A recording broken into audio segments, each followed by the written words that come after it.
If you've been scrolling through deals and stumbled upon claire-jewellery.com, you might have thought you just found the jackpot. Stunning jewelry, sleek designs, and discounts up to 80% off because they're supposedly retiring and closing shop.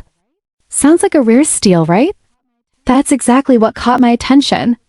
Claire Jewellery looks like a hidden gem at first glance, but I had a gut feeling something wasn't adding up, so I decided to dig a little deeper, and what I found was definitely eye-opening.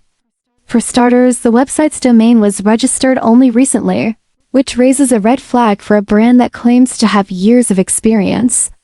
The supposed founder's photo appears to be AI-generated, and there's a lot of fake urgency with those limited-time banners and countdown timers pressuring buyers to act fast.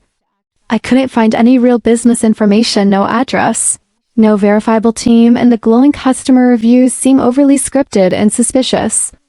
Their claims of high ratings don't check out across reputable review platforms, and several users online reported receiving cheap quality products with very slow shipping times. There's also zero presence on social media, which is strange for a jewelry brand in today's market.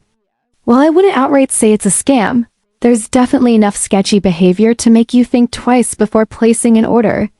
If something feels too good to be true, it usually is, and in this case, all that sparkle might just be a little too polished to trust.